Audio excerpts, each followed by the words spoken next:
Ese es su trabajo, efectivamente, no el mío. Una vez que no es el mío.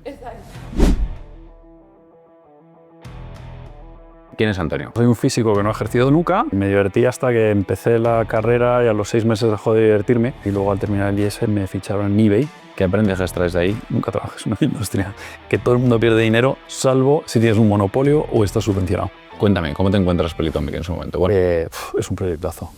Toda aquella persona que no juega al pádel, pues probablemente no conozca Playtomic. Los que jugamos al pádel sabemos que existe. Teníamos clientes en 65, 66 países. ¿qué crees que llegó antes, la demanda o la oferta? Si tú te subes ahora a un avión, la gente va con la pala de pádel. Hay inversores hiperprofesionales invirtiendo millones y millones en montar clubes de pádel por todo el mundo. Una de las cosas que a lo mejor me arrepiento dedicándome a lo que me dedico es no haberme ido a San Francisco. Estamos en el lado equivocado del charco. Por curiosidad voy a ver cuánta pasta levantó Uber frente a Cabify. Es un 20x. La pasta marca la diferencia. Money is money. ¿Y qué viene ahora? Estoy buscando mi siguiente aventura. Muy buenas, Antonio. Buenas. Tenía muchas ganas de estar contigo aquí. Igualmente. Hola a todos, bienvenidos a Bold. Hoy tenemos a Antonio Robert Aragonés. Antonio, ¿desde hace cuánto nos conocemos? 7 años. 7, 8 años, ¿no? En Zaragoza. Sí. Esto fue 2019, sí. Sí. Sí. Y entonces nos conocimos por otra cosa diferente por la que te voy a presentar. Antonio, bueno, Antonio es, para los que no le conozcáis, es emprendedor. Yo te diría que eres emprendedor. Bueno, como emprendedor, ¿no? Llevo unos cuantos años hecho de todo. Preparando esto ayer, yo no sabía que eras físico, macho. Sí.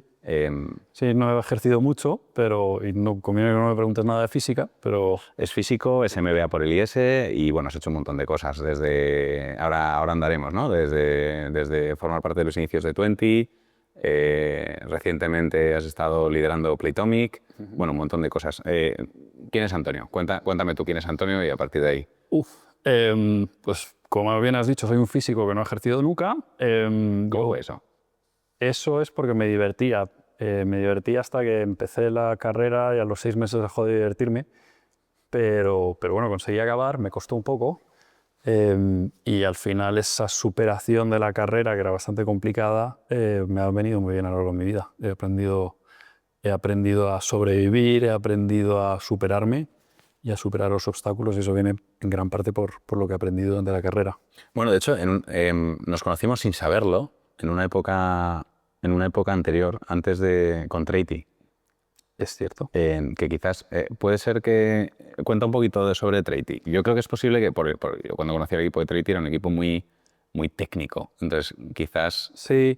A ver, Treity es uno de esos grandes proyectos que ha surgido en España que, por desgracia, no funcionó porque era un equipo efectivamente muy técnico y que les costó mucho encontrar lo que se viene llamando el Product Market Fit.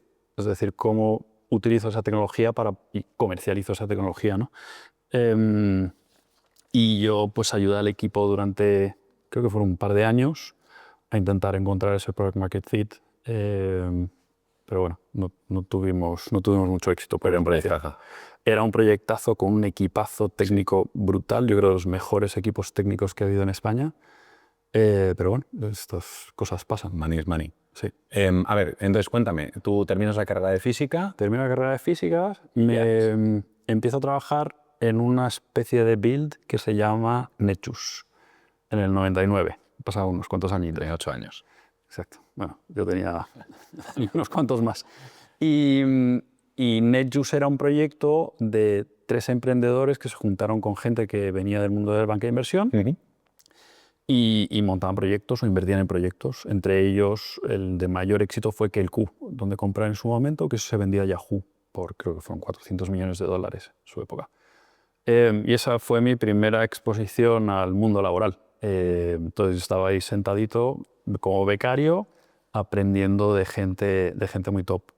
De ahí me fui a hacer el IES y luego al terminar el IES me ficharon en eBay, aquí en España, donde me encargaba de toda la parte de vendedores. Entre otras cosas lanzamos PayPal. Yo estuve en el equipo que lanzó PayPal en España. Qué bueno, ¿y cómo fue eso? Pues eBay en España representábamos muy poco negocio para la empresa, y entonces éramos un sitio de experimentación. Entonces, pues aquí lanzábamos las cosas antes de que tocasen. Pues lanzamos el Power Seller Program en su momento con la mitad del volumen de lo que deberíamos haber tenido. Lanzamos PayPal porque teníamos problemas de pagos, de toda la parte de transaccionalidad digital y todo eso, y creíamos que PayPal era una buena herramienta para superar las barreras, ¿no?, del comercio electrónico aquí en España. Entonces, bueno, pues lo aceleramos también y lo lanzamos aquí en España, y la verdad es que ha ido bastante bien. De ahí me fui a Twenty. Sí, justo. Cuando no se llamaba, 2006, ¿no? Sí, cuando no se llamaba ni Twenty, se llamaba Who's Who. Y esto venía de mi mentor, que fue Carlos Dexeus, que fue la persona que me contrató para NetJuice, que me llama un día y me dice: oye, me han presentado un proyecto que me encanta, es una red social con este equipo, tal, echaré un vistazo. Y la verdad es que me encantó. Me encantó porque además era el momento en que Facebook estaba empezando a despuntar en Estados Unidos. Me encantó el equipo. Uno de ellos me lo he vuelto a encontrar, como puede ser Félix en Playtomic, con perfiles muy complementarios, muy jóvenes, muy ambiciosos, con un proyectazo. Y estuve 10 meses, estuve un poco, pero estuve al principio todo. ¿Qué había ahí? Nada, no había nada. Empezamos de cero. No había ni plataforma. Bueno, la plataforma que había la tiramos a la basura y empezamos de cero. La imagen, el nombre, todo eso fue en esos 10 meses. Qué bueno. Hasta que me fui. Y luego, a partir de ahí, pues he tenido una etapa en la que he emprendido o he participado en proyectos de amigos y de gente que conozco. Claro, porque tú sales de Twenty y ahí pues pasan un montón de cosas, ¿no? Explain. Sí, tengo ahí un popurrí de currículum interesante. Brubaker también. Efectivamente. Bueno, son proyectos que me divertían, proyectos de todo tipo, o sea, desde ropa, con Brubaker. Sí, siempre que hemos quedado te he visto con algo. Sí, siempre me encanta. Sí, bueno, hay que contribuir a la causa. Y Treaty, monté una empresa que luego vendía a Michael Klein de la Plenum Media, que era dedicada a temas de publicidad digital. Vale. Y bueno, nos fue muy bien, crecimos en México también, y luego... ¿Y tu rol cuál era? Pues yo monté una empresa que me compró Plenum Media y me fui a Plenum Media como CEO. Vale. Y bueno, fue una época divertida, dura, porque al final perdíamos mucho dinero cuando empezamos con el proyecto de Plenum Media y lo tuvimos que meter en rentabilidad. Y bueno, muy de pymes, muy de marketing digital, de la época estas de las páginas amarillas y todo ese tipo de cosas. Pero bueno, conocí a gente, buenos amigos y gente muy, muy interesante y muy potente, ¿no? Y luego ya te lanzas con Alma, o hay algo antes. Bueno, hice proyectos de consultoría como fue Treaty, Sí. en esa época. Ayudé también en Brubaker, y luego monté Alma con otros dos amigos. Típica empresa en que empiezas. Queríamos fabricar un coche eléctrico, creo que habéis tenido, Antonio, pues los dos empezamos con esa idea, pero claro, levantar la persiana de la fábrica era Yo soy producto de Antonio, digo, ¿cómo se te ocurre? Primero, no sabes de agua y te pones a montar una empresa de aguas, y ahora un coche, que no hay cosa más. Bueno, pero el mundo de los valientes. Nosotros lo intentamos. Lo que teníamos diseño, y la verdad es que la idea era muy bonita, pero o sea, yo, Antonio, no sé cómo se anima, pero nosotros no tenemos... O sea, nuestro coche era más sofisticado, era más grande, y necesitábamos levantar 100 millones para arrancar a vender el primero. O sea, era una locura en esa época. ¿Cuál es el origen de Alma entonces? Eso, fabricar. La idea era fabricar un coche eléctrico pensando en que el mundo evoluciona hacia los coches compartidos. Y entonces, cómo se personaliza la experiencia interior, cómo se diseña el interior del vehículo para optimizar esos vehículos compartidos, el sharing, con materiales que aguanten, todo este tipo de cosas, ¿no? O sea, lo teníamos muy, muy pensado. Esto es 2010 y... Joder, como empieces a preguntar fechas, vamos mal. Sí, más o menos. ¿No? 2000, Por ahí. Sí. Fue justo antes de la pandemia. No, más, entonces más. 2 años antes de la pandemia. Sí, 2 años antes de la pandemia. Sí, en tu LinkedIn pone 2018. ¿no? Sí. Porque luego, por supuesto, pivotamos, probamos patinetes, que fue un poco desastre. Y luego evolucionamos a un modelo que me encanta, pero lo presenté con el alcalde de Zaragoza en su momento, Me acuerdo. todos con mascarillas, en la pandemia. Y era un modelo muy, muy bonito porque resolvía un problema que existe en muchísimas ciudades del mundo, que es en todos los polígonos industriales la movilidad de los trabajadores a las fábricas o a los centros logísticos es muy difícil, porque salvo en las empresas grandes que pueden poner autobuses corporativos, el resto no hay vehículos, no hay transporte público, ¿no? Entonces hicimos un modelo híbrido entre un car sharing y un carpooling, en el que teníamos coches distribuidos por la ciudad de Zaragoza, lo levantamos en Zaragoza, juntábamos a 4 trabajadores. ¿Por qué Zaragoza? Perdona. Porque nos lo facilitaron. La verdad es que Vale. a nivel político, a nivel movilidad. fue muy fácil. Y entonces los trabajadores cogían el coche, se iban juntos a trabajar, conducía uno de ellos y como son fábricas que trabajan a 3 turnos, el turno que salía de la fábrica en ese momento cogía el coche y me lo devolvía al centro de Zaragoza. Vale. Y entonces optimizábamos. Era un modelo de suscripción súper rentable a nivel unitario, que resolvía un problema real de gente que no tenía acceso a vehículos, ni mucho menos vehículos eléctricos. Pero bueno. ¿Y quién era el cliente? El usuario final, pero entiendo que el prescriptor era los dos. Tanto la empresa como los propios empleados. ¿Y eso cómo lo veía la empresa? Les encantaba porque además empezaban a estar incentivados los proyectos de movilidad sostenible. Claro. Y les resolvía un problema. Y esa idea nos surgió justo al principio de la pandemia. ¿Llegó a ser sustitutivo esto de transporte tradicional? O sea, de las que tenían autobuses. Sí, ¿no? Sí. De hecho, en una fábrica eliminamos un autobús, porque iban 15, 20 empleados y los reemplazamos con coches, mucho más eficiente. Y además, para el empleado, claro, el coche se subía al coche cerca de su casa. La ruta, el viaje era mucho más corto, porque una ruta de autobús, si eres la última parada al salir de la ciudad, está muy bien, pero si eres la primera, tienes que ir recogiendo a todos los compañeros, ¿no? Claro. Modelo espectacular, pero muy poco financiable. Mucho CAPEX, tenías que coger volumen. Dependías de tu flota disponible, ¿no? Claro.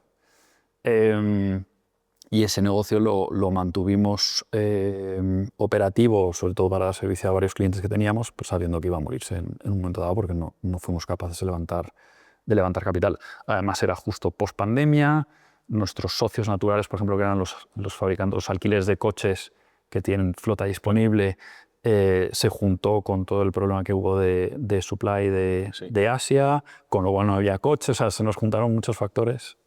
Y bueno, esa empresa al final la tuvimos que cerrar. ¿Qué aprendizajes traes de ahí, de la época de Alma, o si quieres, de esa época? Joder. Es una industria, la industria del transporte es una industria deficitaria. Nunca trabajes en una industria que todo el mundo pierde dinero, salvo si tienes un monopolio o estás subvencionado. Sí, en los modelos de transporte o movilidad, tú compites con transporte público. 50% de ese billete lo pagamos entre todos. Como empresa privada tú no puedes competir con eso. Y particularmente el car sharing... en Europa, estamos hablando de Europa. La operación, en vuestro caso, era muy optimizada porque parte del problema de esos economics, que es traer el coche de vuelta, se resolvía por el usuario. Sí. Pero... No, el modelo era muy eficiente. Ese modelo concreto de llevar a los trabajadores a la empresa funcionaba muy bien. Luego, car sharing puro y duro dentro de la ciudad no era rentable. Menos eléctrico, ¿no? Que había mucho coste de operación de mover el coche y traerlo de vuelta, ¿no? Sí. ¿Cuál era vuestro principal driver de negocio? Además del CAPEX, supongo, de los coches. Es decir, ¿era la persona que tenía que ir a coger el coche y...? No, es una operación que teníamos con 2 personas, nada más. ¿De verdad? Sí. ¿Con cuánta flota? Teníamos 10 coches o 12 coches. Era ineficiente porque no tenían programa. Tuvimos acceso a más coches, ¿no? Pero no, es que funcionaba muy bien. Qué bueno. Sí, pero... No conseguimos nadie que nos lo financiase. Y un tema de también momento vital, ¿no? Oye, lo hemos intentado, ¿no? Sí, llega un punto. Aprendizaje. Tienes que aprender a tirar la toalla. O sea, llega un punto y dices, oye, cuando has visto... Porque se dice mucho esto de, no, la resiliencia, hay que seguir y seguir, pero yo creo que se bien saber que son. El proyecto era 150 inversores. O sea, ¿dónde acaba la resiliencia? Claro. Punto que no tiene sentido porque la vida es muy corta. O sea, llega un punto que no puedes... O sea, yo creo que tienes que dar todo lo que puedas de cara a la gente que ha invertido en el proyecto, intentarlo hasta que llega un punto que tienes que decir, no tiene sentido, ¿no? Y intentamos muchas cosas, pero no salió.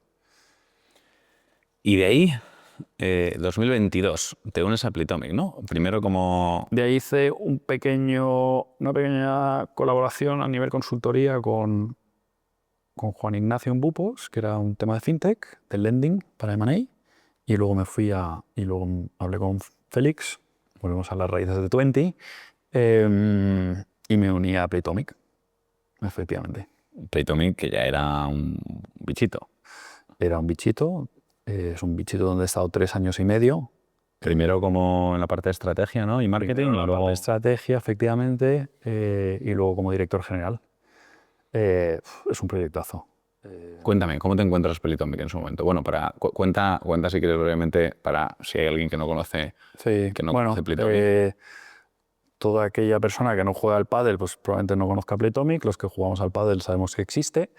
Playtomic básicamente es un SaaS-enabled marketplace. Nosotros instalamos un software en los clubes de pádel para que gestionen su día a día. Eso nos da acceso en tiempo real a la disponibilidad de las pistas para que la gente reserve. Lo bonito de Playtomic es porque en el mundo en el que vivimos actualmente, que todos vamos de cráneo, es difícil encontrar otros 3 amigos para jugar, ¿no? Claro. Volviendo a mis raíces físicas, trabajamos en 3 variables, ¿no? Lugar, fecha o tiempo y gente. Y entonces la variable de gente, Playtomic la soluciona muy bien con la especie de handicap del mundo del pádel a nivel mundial, en el que nosotros asignamos un nivel de juego a la gente. Y eso permite que si yo mañana quiero jugar y mis amigos no pueden, Playtomic me junta con otras 3 personas para poder jugar mañana, ¿no? Entonces, mezclas una componente de SaaS con una componente de marketplace, con una componente súper social en el que conoces gente, te permite jugar con gente que no conoces y todo esto. Es una de las empresas más internacionales con base en España. Teníamos clientes en 65 o 66 países. Siendo el mercado principal España. De momento sí, pero por el tamaño de la industria en España. Claro. Reino Unido está ya a la par en volumen de euros, porque claro, el ticket medio es el doble o el triple. Claro. Hay mucha más digitalización, pero vamos, los mercados fundamentales son España, Italia, Reino Unido, Sudáfrica, es un mercado muy importante, Sudáfrica. Middle East, México y Estados Unidos y Alemania empiezan a coger tracción. Sí. Vale. ¿Y cómo te encuentras tú, Playtomic, cuando ahora hablamos más del modelo de negocio? Sí. ¿Cómo te encuentras Playtomic y en cuanto a tamaño, en cuanto a procesos? Es decir, ¿para qué te fichan ahí? Bueno, me fichaban para poner orden, porque es una empresa que lleva 5 o 6 años, que había crecido mucho, como crecen todas las startups, muy rápido, con un esfuerzo comercial brutal. Claro, porque esto es club a club. Club a club, sí, es un venta B2B. Una persona que va allí. Sí. Luego esos clubes te traen a los jugadores que juegan en ese club y entonces al final pues, vas creciendo, ¿no? Es un poco el flywheel de crecimiento que teníamos. Meter la empresa en rentabilidad, seguir con la expansión internacional, empezar a trabajar toda la parte de producto y tecnología, estructurarla para poder escalar a nivel internacional, porque claro, son mercados, cada uno de ellos, porque pádel no existe, muchos de ellos son mercados pequeños, con lo cual tú no puedes tener una estructura local, Claro. tienes que tener una estructura centralizada que sirva a esos mercados locales, ¿no? Eso añade muchísima complejidad. Y la parte más comercial igual, ¿no? En cada... Todo, la de soporte, la de incluso producto. Tú compites con players locales que están hiperpersonalizando el producto para esos países y tú eres una entidad global con un producto que es global. Claro. Y compites contra eso, ¿no? Entonces, Equipo, supongo, también, ¿no? equipo... ¿Cuántas personas había en el equipo? Cuando yo entré éramos 220, ahora somos 230 y hemos contratado 170 personas en los últimos 3 años, más o menos. Mucho cambio de perfil, hemos contratado mucha gente que nos ha permitido pues, todo el tema de expansión internacional, muchísima gente de producto y tecnología. Bueno, pues, es un poco... Dirías más que es una empresa de producto y tecnología, ¿no? Pues tiene un componente comercial tan fuerte, ¿no? Tiene es un híbrido. Yo creo que al final, si producto y tecnología es importante, tampoco estamos construyendo cohetes para mandar a la Luna. El componente comercial es muy, muy importante y siempre lo ha sido, y yo creo que es uno de los diferenciadores. Pero tenemos productos y servicios que son únicos y que solo tiene Playtomic, y eso también nos diferencia, ¿no? Frente a la competencia. Entonces, bueno, al final las empresas no son ni una cosa ni otra, es un convenio. ¿Qué crees que llegó antes, la demanda o la oferta? Porque yo creo que ahora o sea, al principio costaba más la oferta, ¿no? Depende del país.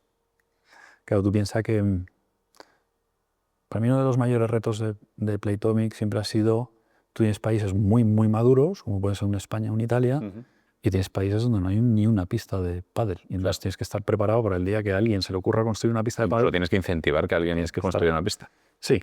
Entonces, tienes países en los que empieza a ser más relevante la demanda, teniendo que cuidar y tratar muy bien a la parte del supply, y tienes países que el playbook es puramente comercial, es captar clubes. Y ahí tú captas clubes al principio sin darles tú la demanda, ¿no? Porque ahora la gente conoce Playtomic, ¿no? En un mercado como el de España, pues la gente conoce Playtomic, con lo cual el club que no esté en Playtomic, pues bueno... Pues eso pasa un poco al principio, pero la gente viaja mucho. Es que el principio es lo que más me... Si tú te subes a un avión, la gente va con la pala de pádel, es brutal. Y entonces, sí vemos clubes en los sitios más remotos que de repente les estamos generando demanda de turistas o de expats o cosas así. Entonces, sí contribuimos a... Claro, pero al principio podría pasar la conversación de, oye, pero yo para qué te necesito, yo tengo aquí las pistas. Bueno, pero el software les ayuda a gestionar el día a día. Claro. Les ayudamos, también tenemos... ¿Cómo gestionaban ellos eso antes de tener...? Los clubes nuevos fuera de España o fuera de los países más maduros no tienen nada, o sea, nos llaman cuando arrancan, con lo cual somos nosotros su primera herramienta. En España y otros países era un Excel. Sí. Un Excel, ¿no? Y las reservas por teléfono y... Pero eso pasaba en los países más maduros. O sea, en los países nuevos, claro. Piensa que la industria también ha evolucionado mucho. Los clubes eran autoempleo aquí en España o en Italia, y ahora hay fondos de capital riesgo, hay fondos de private equity, hay inversores hiperprofesionales invirtiendo millones y millones en montar clubes de pádel por todo el mundo. ¿Cómo se gestiona, o sea, la previsión de un business plan o de un modelo de negocio donde el mercado está creciendo tanto? Debe ser complicado, ¿no? Es decir, porque no tengo una referencia, ¿no? Es lo más difícil. El pádel hace 3 años era un volumen de X, con lo cual, pero no sé cuánto va a ser los próximos 3 años, ¿no? Entonces tengo que inferir. Sí.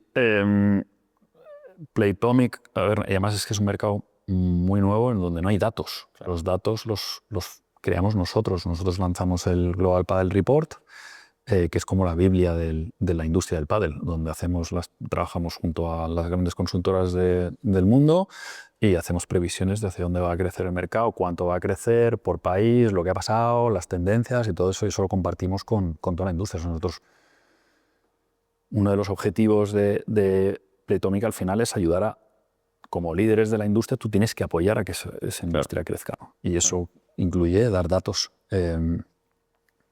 para que los clubes construyan esos modelos, los inversores construyan esos modelos de negocio, entiendan todos esos business plans, a ver si tiene sentido o no tiene sentido invertir en un club, ¿no? Pero nuestro forecast es una locura. Con 65 países. Sí, y ahora, bueno, pero hace tiempo no me quiero imaginar. Sí. ¿No? Pero bueno, de momento no se nos da mal. No se nos dio mal. Sí, dos con desviaciones, la verdad es que muy pequeñas a nivel ingresos. Eh, pero sí es complejo. Es muy complejo, porque además es que no depende de nosotros que un club se construya o no se construya. O sea, nosotros somos reactivos a que la industria crezca. Claro. Hay países que de repente aceleran más de lo que teníamos previsto, países que se ralentizan, que tenían muy buena pinta, y de repente al año siguiente se vuelven a acelerar, temas administrativos. Pero bueno, ¿Cómo es el crecimiento de una empresa como Playtomic? ¿Es más horizontal, es más vertical? Oye, voy a hacer lo mismo que he hecho con el pádel, con el golf. De momento, Más geográfico. ¿sabes qué pasa? Que Puede ser una discusión sí, constante, ¿no? esta es eterna. Mi punto de vista personal es que o sea, si piensas en la expansión geográfica del pádel en los próximos años, estamos hablando de Estados Unidos, estamos hablando de UK, estamos hablando de Francia, estamos hablando de Alemania, estamos hablando de Asia. Eso en cualquier industria son los mercados más grandes. Y es suficiente. Y es suficiente. Entonces, es decir, que haciendo lo que hacemos, siguiendo haciendo igual de bien que lo estamos haciendo, con eso te da para crecer. Yo creo que, o sea, no hay una respuesta correcta a esto que te voy a preguntar, pero sí un estilo, ¿no? O qué es lo que a ti más te divierte, o sea, con tu experiencia, ¿no? En diferentes negocios, en diferentes fases. ¿Crees que va más de hacer esto, o sea, de hacer una cosa muy bien, de hacer el pádel muy bien y exprimir el pádel muy bien, o en este ejemplo, pero en general, ¿no? En los negocios en los que has tenido oportunidad de... Es una buena pregunta. Te diría que yo creo que depende de la etapa de la empresa y depende de la madurez de la empresa. Para mí en las fases iniciales es foco. Claro.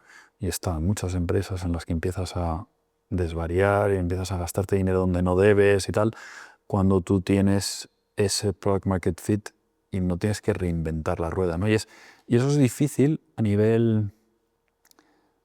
Te diría que es difícil a nivel fundadores, porque, claro, los fundadores, me incluyo, estamos montados, nuestro ADN es Hacer cosas todo el rato. hacer cosas todo el rato, ¿no? Y entonces estás intentando pensar, oye, pues esto, ok, está bien, pero lo siguiente, y lo siguiente, y lo siguiente. Y, joder, es que a lo mejor ya has dado con el santo grial, no hace falta que lo sigas buscando, ¿no? Sí. Entonces yo creo que en esa fase inicial, y es muy difícil, y es muy difícil, una vez has acertado, mantenerte, y ahí muchas veces necesitas... Sin saber cuándo has acertado. Sí, pero saben los números. O sea, lo que pasa es que siempre tienes esa sensación de que tienes que estar construyendo permanentemente. Pero es por tu necesidad, es por tu naturaleza. El mercado o la empresa, cuando empieza a crecer, dices, aquí esto está, ¿sabes? No te vuelvas loco. Y ahí muchas veces necesitas un perfil distinto, porque ahí ya es un proceso de seguir creciendo, de seguir, de optimizar, tal. Y luego llegas a otra fase en la que ese mercado o esa oportunidad ya te queda pequeña y tienes que volver a diversificar y volver a abrir el abanico y necesitas un perfil a lo mejor un poco más innovador, más pensar cosas distintas, ¿no? Entonces, por eso te digo que yo creo que necesitas abrir el espectro al principio, encontrar, pues un poco lo que hicimos con Alma, hasta que encontramos la oportunidad. Sí. Funcionaba, no salió, pero empiezas a operar, empiezas a optimizar, empiezas a tal. Llega un momento en que eso te queda pequeño y entonces ahí tienes que pensar, pues oye, expansión geográfica o nuevas líneas de negocio o cómo puedo... Entonces ahí empiezas ya a pensar hacia dónde tienes que tirar. Estoy súper de acuerdo. ¿Cómo crees? Sin embargo, es que creo que el mercado no está preparado o le suena raro muchas veces, ¿no? Tanto al emprendedor el dejar ir, o sea, al fundador el dejar ir, el dejar su bebé en manos de otra persona, como a lo mejor al inversor. Tú al inversor le dices, mira, yo soy un fundador de 0 a 100 o de 0 a 10, pero yo no soy de 10 a 100 y de 10 a 100 ficharemos a un tío que... Es muy difícil. Es que es un mensaje complicado. Es muy difícil porque es tu El bebé. inversor no te va a hacer el cheque. Pero si piensas en las empresas tecnológicas que han triunfado, o sea, mira las 10 empresas tecnológicas más importantes del mundo y todas lo han hecho, o casi todas lo han hecho. O sea, todos, no te digo que hayan dejado ir 100%, pero han buscado una mano derecha que gestiona el día a día y que optimiza. Y eso pasa. Claro. Y no pasa nada. O sea, es decir, no es ni bueno ni malo, es un poco en el fondo lo que hice yo. Claro. En Playtomic, ¿no? No pasa nada. Mientras que seas respetuoso con el ADN que han impregnado los fundadores en la empresa, con la misión y la visión de la empresa, al final a todos nos interesa que las empresas... Y al final esto es un mensaje también al inversor habitual y esa persona lo siente tuyo, lo siente suyo. Sí, sí. Yo me pido de que... Trabajo 24/7. Ah. O sea, es decir, para mí, cuando me da igual que la empresa sea... También es mi ADN emprendedor, ¿no? Me da igual que la empresa sea mía desde el día 1 ya. O más tarde. Yo cuando soy de una empresa, tengo un amigo que me decía, es que eres súper corporativo. Yo, sí, no sé, es mi manera de ser. Bueno, Corporativo en el sentido de que te pones la camiseta sí, de... no, o sea, sí, claro, efectivamente. claro. Oye, ¿y cuáles son los principales aprendizajes que te llevas? No sé si de esta última etapa o... ¿Dónde has aprendido más? Me vas a decir, en todos los momentos he aprendido algunas cosas, pero ¿dónde has aprendido más? Muchas veces tengo conversaciones con personas que han pasado pues eso, de emprender a corporación. A lo mejor está 20 años en corporación, pero 2 años emprendiendo y dicen, "Mira, estos 2 años han sido A ver, es verdad que aprendes... diferentes cosas, ¿no?". Aprendes todo en todos lados. Y si dejas de aprender, entonces a lo mejor deberías irte a tu casa. Yo creo que he aprendido más con la edad, fíjate, que con empresas concretas. He aprendido a ser más reflexivo, pero yo creo que eso es la edad. Cuando eres joven, pues eres súper impulsivo, te lanzas al problema y tal, y ahora... joder, me acuerdo en Alma cuando todo empezaba a ir mal. Tienes otras herramientas, tienes otras maneras de trabajar y de operar y de reflexionar y de reaccionar a esos problemas, ¿no? Y no sé si eso es la experiencia de la... O suena la abuelo cebolleta. No sé si esas son las experiencias o los aprendizajes de las empresas o si es eso, ¿sabes? La vida. Madurez, la vida, la edad. Miras las cosas de manera distinta. Yo, por ejemplo, sí que noto que cuando era joven me gustaban mucho más los proyectos más frívolos y ahora me gustan los proyectos que tengan un impacto. O sea, Playtomic, pues al final la gente hace deporte, estoy metido con cosas de viajar, que la gente disfruta de su ocio, o estoy metido en cosas de food tech que tienen un impacto de sostenibilidad. No sé lo que es, ¿no? Pero No, pues lo has dicho antes, ¿no? Y sobre todo aprendo a ser más realista. O sea, yo he dejado de ser tan idealista como era pequeño. Y eso es lo de joven. Y esos son aprendizajes de empresa. Al final, oye, hay cosas que no me han ido tan bien. Y entonces, pues aprendes. Yo creo que aprendes más de esas. Que cuando Súper de acuerdo. Vamos a ir cerrando. Nos gusta acabar con una pregunta que no te la he querido decir antes. Te piensas que es lo peor, ¿verdad? No. A ver, esto lo llamamos bold porque, bueno, bold significa muchas cosas, ¿sabes? ¿En qué momento, y eso te puedes tomar tiempo para pensar? No estamos en directo. Piensa en tu vida, esencialmente profesional, ¿no? Pero momentos en los que te hubiera gustado quizás ser más bold. O el momento en que te hubiera gustado ser más bold. Lo hablamos antes, ¿no? Te dejo pensar mientras hablo yo. Pues eso, cerrar una cosa antes de tiempo o, en fin, o decir algo...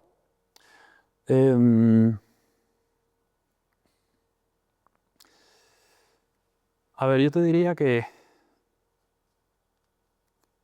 una de las cosas que a lo mejor me arrepiento dedicándome a lo que me dedico es no haberme ido a San Francisco en algún punto de mi vida. Lo que veo y está un poco vinculado al mercado español. Al final llevo trabajando en el mercado español, aunque sean trabajando en empresas internacionales y tal. Estamos en el lado equivocado del charco. Estaba mirando antes de venir y digo, por curiosidad voy a ver cuánta pasta levantó Uber frente a Cabify. Es un 20x. Y una de las cosas que he aprendido, cuando decías que has aprendido, la pasta marca la diferencia. Porque te permite contratar talento, te permite ser agresivo, te permite ser disruptivo en los mercados, muchas cosas, ¿no? Te facilita mucho la vida.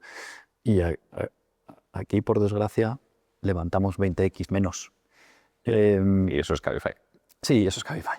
Claro. Entonces, eso es un poco a lo mejor de lo que me arrepiento. De haberme dado la oportunidad de, con algunas de las empresas, con un alma, estoy seguro que en Estados Unidos ese modelo habría funcionado. Y me arrepiento no me arrepiento porque he aprendido a no arrepentirme de nada de lo que he hecho en mi vida. No soy de nada. Pero es una de las cosas que sí que habría hecho. Ir a Estados Unidos, que fui, pero en serio. Bueno, la época de Treaty surge muy vinculado, ¿no?, a Estados Unidos. Treaty surge vinculado a Estados Unidos y en Alma fuimos a Estados Unidos a ver modelos de movilidad y todo eso. Sí, pero pero hay no. que ir en serio. No, supongo que familia importará. Claro, tengo unos cuantos hijos, una mujer. En España se vive muy bien. En España. Yo creo que estamos en el lado equivocado del charco o los inversores están en el lado equivocado del charco, puede ser. También puede ser. No sé si van relacionados uno con lo otro. Pero sí, yo creo eso, haberme dado esa oportunidad, te diría que es... Pues ya sabéis. Los inversores, que vengáis para acá. Exacto. Muchas gracias, tío. Gracias. Ha sido un gustazo hablar contigo, como siempre. Y bueno, espera, ¿y qué viene ahora? Es una buena pregunta. Estamos en ello. No lo sabes ni tú, ¿verdad? No, final de año decidí dejar Playtomic y bueno, estoy buscando mi siguiente aventura. Pero no te vuelves al otro lado del charco, ¿no? No. Bueno, nunca sabes. Aquí se vive bien. Sí. Gracias. Gracias a ti.